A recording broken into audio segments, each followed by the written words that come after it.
what's going on in your unique heart, what's going on in your unique life, what's going on in your unique situation. Every breakup is different. Every time I had gotten out of a new relationship, I was just on to the next one.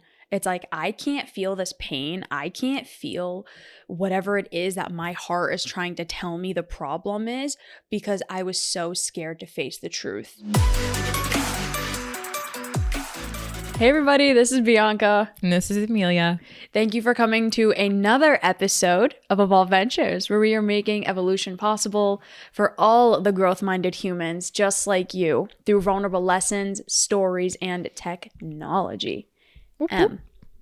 What do our listeners have in store today? They have in store in real time getting behind the scenes a little bit with my emotional front is going to come forward. And why that is because in this episode, we're going to be digging into the 3 keys for moving on after a breakup. And we're like on a key kick apparently too, because our last episode was about keys for getting what you want. So like major key alert. Break out the lock. Let's do this. I think that reference went over Emilia's head, but for anyone who understood that reference. Yep. I had no idea. Y'all understand. Perfect. I'm definitely not good at going from like E to jokey, so I have no idea what the heck that was. But that's for all y'all that got it, kudos to you. So all right. So if you're clicking on this episode, number one, I want to say I see you, because moving on after a breakup is probably one of the most, there's no way to sugarcoat it. It is the worst thing that especially if you are a relationship addict, and maybe have never identified as one, but maybe today is the day. Call me out. Well, if you're someone that really does love being in love and loves being in a relationship, you know, it's especially hard for those of you that are those types of people. But honestly, it's hard for everyone, and that's the thing. So number one, you're not alone, and I know you know that, but like real talk, moving on looks different from absolutely every single corner of the earth, and doing so after a breakup is one of the most challenging things I think that the human experiences has. And it's not just because you had a breakup, there was a breakup, you were sharing life experience with someone and now you're not. So there's a whole form of like grieving and loss and everything. But I think that what doesn't get enough airtime that I definitely want to pull forward into this episode is what happens behind the scenes when no one's around, when you're really going to bed with you and all of the thoughts that you're dealing with and all of the like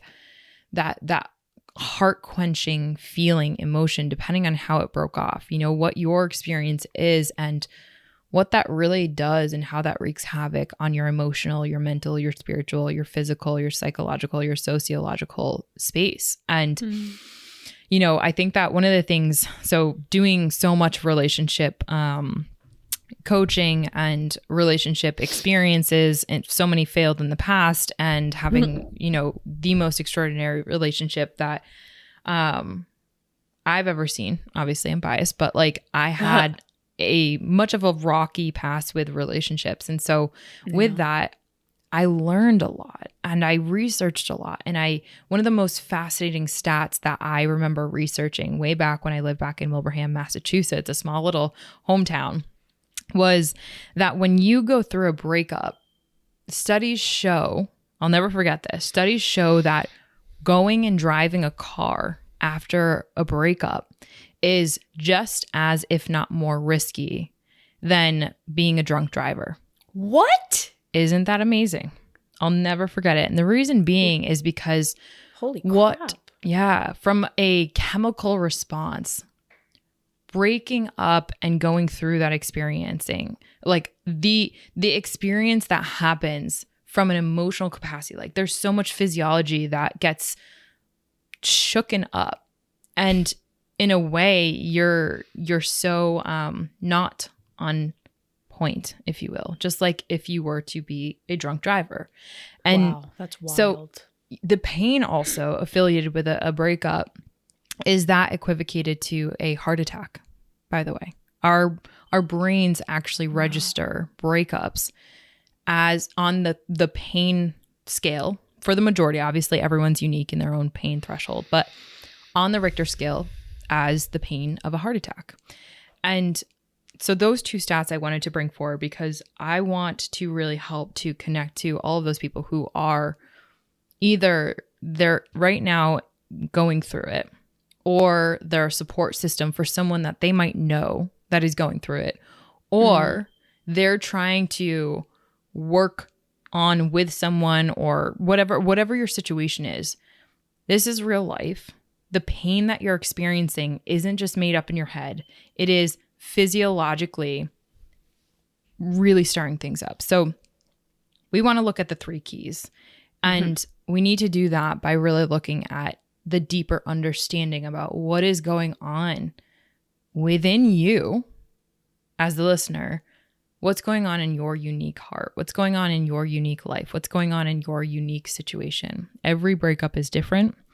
But what I want to bring into this episode, I have 3 keys listed out, not only from my own research and my own experience and what has brought me to, what was at one point really terrible ways of moving on after a breakup and non-adaptive, non-healthy coping mechanisms, to now being in a relationship that is extraordinarily healthy and helping other people move through these breakups. 3 explicit keys that I think that will really help you, no matter who you are, no matter your background, because each one of these keys focus in on the inner work, the deeper work that I think that benefits all of us. So number one key to moving on after a breakup really touches on the why. So where does it hurt the most and why? And I brought this as the first number 1 key because I remember after breaking up with one of my past exes and noticing that literally my heart started to quench up. It felt like someone was grabbing it and squeezing it. And I remember that feeling in my body. I could literally localize it, put my hand on it. What would happen is it started to kind of get to my throat and close in my throat. And it feels like I had someone's hand around my throat. And when I started to really look on about all of this and understanding why it hurts so much in my heart and in my throat, I started to ask that question, why? Why uniquely does it hurt in these areas? And digging deeper and asking ourselves that question when it comes to a breakup, I think can be so enlightening. And what I found within my own journey was because a lot of my breakup in that relationship, what hurt the most in the breakup was the fact that looking back at all the years that I had invested in that relationship, I never actually was connected on a heart level with this person. I never actually really spoke my truth to the capacity that I now can with my partner. And so it was in that digging underneath the why this was so hard to move on from, was because I was actually in so many years not honoring who I was. Then after, I was working through a shame spiral, guilt spiral, that I was a bad person because I didn't honor who I was in that relationship. And so for each one of us, I think we all have this moment after we get out of a relationship and we try to move on from a breakup, and we have these expectations of ourselves, and we look back and why the hell did I do that again? Or you start slapping yourself around and you start literally emotionally abusing yourself. Yeah. And everyone ends up there at one point or another. And that not understanding the why part, so that you can help move yourself through it in the next one in your relationship and not repeat a pattern. I think that is the key number 1. Find where it hurts. So many people, and I've done this in the past, coped, numbed, did anything that they could in their power to run away from where it actually hurts in their body. Pretended as if it never happened. What I used to do was numb. I was joking about this earlier with Bianca, but a solid bottle of alcohol, an avocado, and some ranch dressing. That doesn't really help anyone. But when you can find where it hurts the most and why, you can dig underneath that. You can learn yourself at a deeper level. God, I remember after every breakup, honestly, before not the last 2 relationships that I was in, but all of the times before that, every time I had gotten out of a new relationship, I was just on to the next one. It's like, I can't feel this pain. I can't feel whatever it is that my heart is trying to tell me the problem is, because I was so scared to face the truth. And so what I've done, what I know so many other people have done, is I'm not going to let myself feel this. So let's just find someone else to fill the void. Let's find someone else to numb the pain that we're feeling, which is probably something along the lines of, I can't be alone. I don't know how to deal with pain when it comes up. And I don't know if I'm going to be okay. So let me just numb, dissociate, drink, use substances, use food as a coping mechanism, do something so that I don't have to feel what it is that I'm feeling. Because I don't know if I let myself feel this thing, if that pain will ever go away. And I know that's what I was running from. It was, is this pain ever gonna go away? If I really let myself feel the fact that I did not believe that I was going to ever have anyone, that I was ever going to be loved, that anyone would ever see me, what would happen? What would happen if I had to acknowledge that? And so I didn't. I went on dating site after dating site after date after date, dating multiple people at the same time, just so I could feel something other than the pain that I was feeling. Yeah, and so many of us do that, and I've done that in the past too. Like I joke about it now because, obviously I'm far removed from that, but at the end of the day, that doesn't mean that I don't have a past, right? That doesn't mean that I didn't have a past to which I've learned a lot from, and I joke about it with clients of like, who's on your bench right now? Meaning, who are the people that you're entertaining or leaving the door open to or talking to distract yourself from really the like reality of your pain right now, right? And having to do that inner work that actually makes you see like, oh, I've struggled with self-worth my entire life. Oh, this connects back down to my family stuff. Yeah, I have a lot of family generational trauma that no one's ever talked about. This connects to where I am now.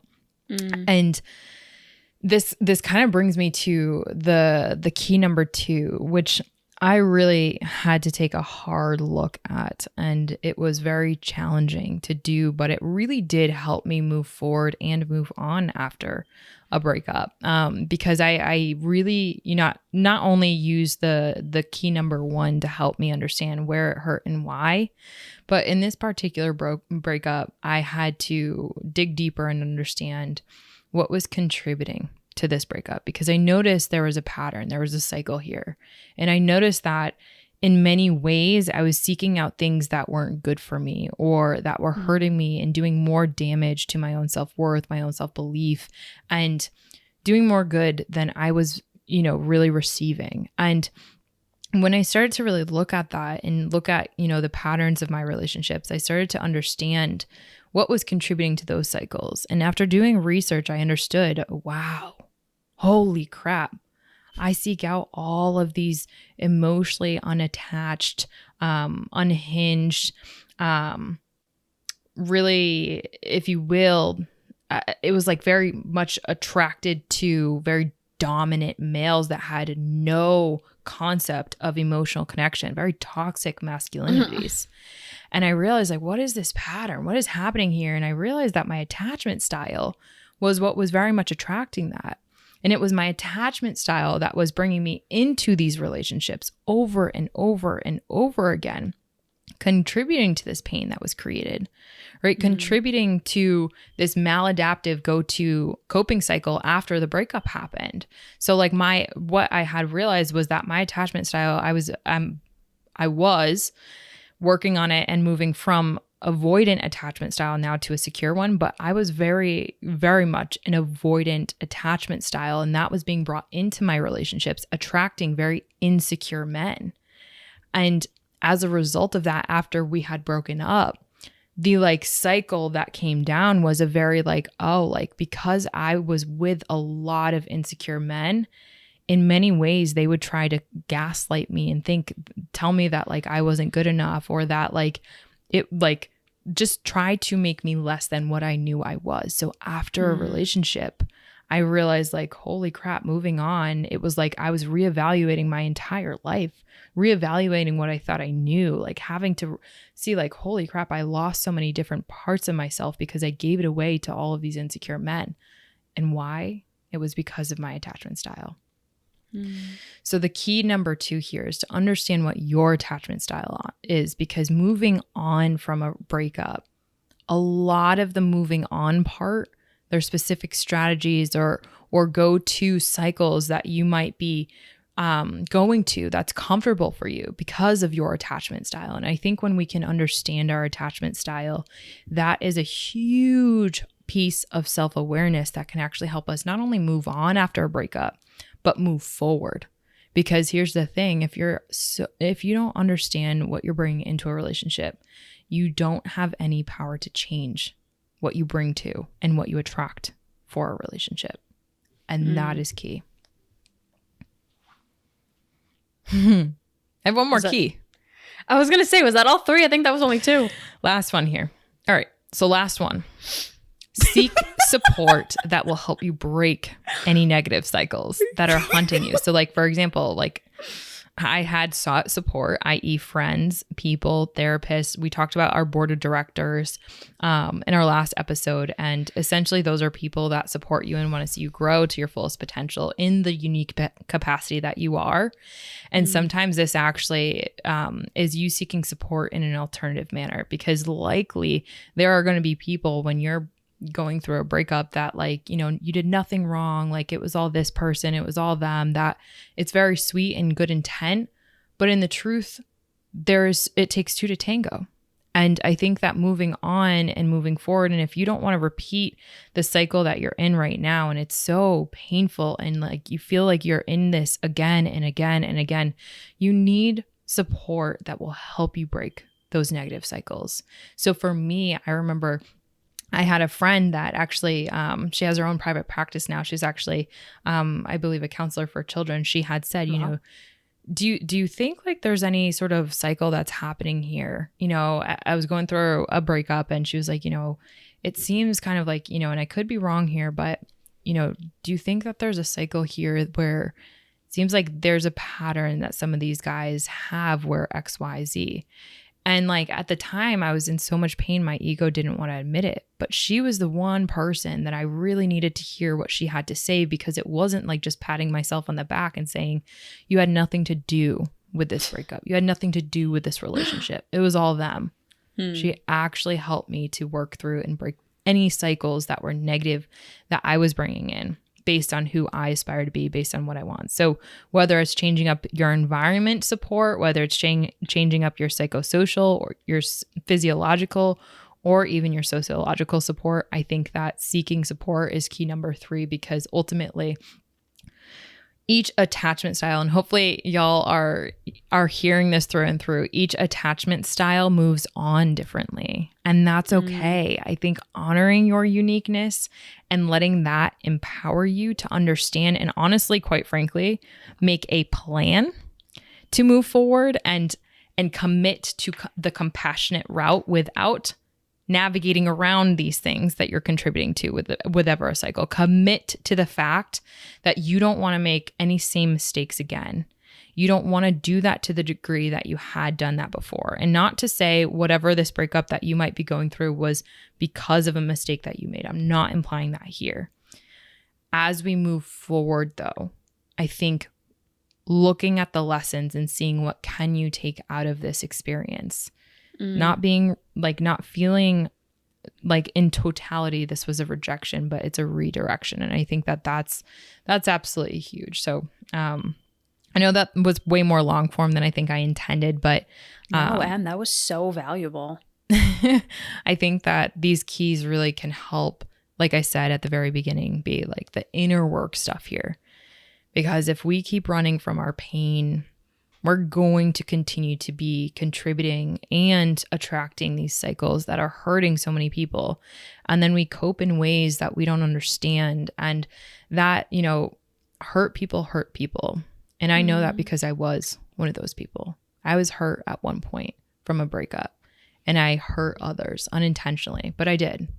Yeah. And I'm not going to be naive about that. And I think that we all have some degree of a responsibility to move through the breakup in a healthy way. And they can be so enlightening, but not if you don't commit to that grace, to that compassion, and to the humility of moving forward through it. Well said. Episode suggestion? Episode suggestion is number 44. What are you attached to? Again, attachment styles. One of the key pieces of awareness that has helped me attract my dream partner after so many failed relationships and terrible breakups in so many different regards has been understanding what I'm attracted to based on my attachment style and what my attachment style is, and understanding that I can navigate that into a different capacity in what I want. What about you? Number 6, how to uncover your relationship standards. Most of us end up going through really bad breakups because we weren't intentional about who we want to be with in the first place. To Emilia's point, she and I both, we kept seeking out really toxic, maladaptive people because we weren't fully understanding of what we wanted and who we were. And we have created, so many different frameworks of how to do this. And I know Emilia and I both have helped a lot of people to uncover what their standards are and created a list. So if you guys want help, guidance, feedback on how to do that, we set aside time every single Saturday to be able to connect with the community, to be able to do free calls with everybody, and to give some guidance on whatever it is that you're struggling with. So please reach out. The link is in the show notes, and we will see you all next time. Bye, everybody. Bye, everyone.